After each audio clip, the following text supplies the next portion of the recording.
Now, when the Japanese pilot first commanded the frequency, for you guys that are familiar with radar or how the military or the controllers work, when he first commanded the frequency for the controller, the first words out of his mouth was, "Did you have traffic for me?"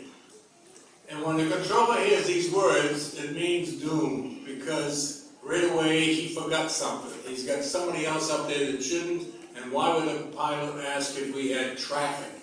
And he looked at his scope and he says, negative, there's no traffic in your area. And the Japanese pilot says, oh yeah, there's traffic out here, and it's at 12 o'clock in about 8 miles, he's telling him. Well, the next thing the controller says is, can you tell me what type it is? Can you make out the type of aircraft? Any markings on the plane that we can find out who it is? He's thinking it's a military aircraft.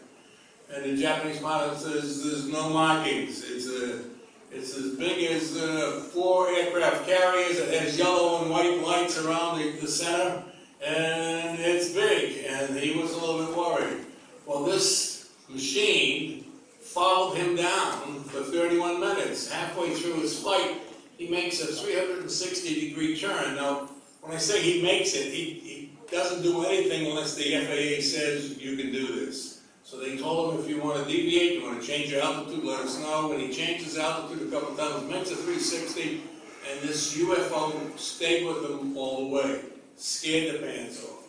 So I shoot back to the FAA Center, and the administrator at the time was Admiral Heming. I don't know if you guys know. I got there about 4:45 because I wanted to go home with my wife. And he heard I was in the building, so he calls me up and he says, give me a 5-minute briefing on what you're seeing. So I gave him what I'm telling you guys here. And he wanted to know if that video I took would play on his TV, and I said, I guess so, the book says it can. So I plugged it in there, and after a few minutes of watching the video, he calls an aide over and he says, go tell Kennedy I'm going to be a few minutes late. So he's watching it a little bit more, and then he finally calls the aide over and says, go cancel the rest of my appointments tonight. We'll reschedule for sometime next week. He says, I have to go see the president. And we're talking about Reagan.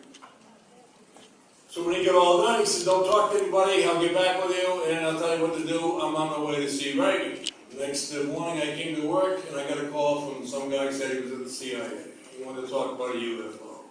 I said, you talking to the wrong guy, I don't know anything about UFOs. He said, well, the one that happened over Alaska, I said, you probably want to talk to the Admiral. I don't know what you're talking about. A few minutes later, the Admiral calls down and says, I've set up a briefing for you tomorrow at 10 o'clock or 9 o'clock, whatever it was, in the round room. He says, the President's scientific staff is coming over, some CIA guys will be there, I think he said 3, matter of fact, and some grunts will be coming along with them. He says, your task is to hand this stuff off to them. When they leave here, they have to take this with them, because the FAA does not control UFOs. Now, I showed them all this stuff when they got all... 45 seconds. Okay.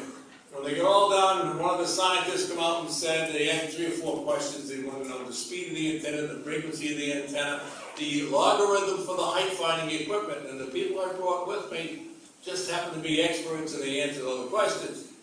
When they get done, the CIA guy standing next to me says to the people, this event, pointing to the big screen they have in the room, this event never happened.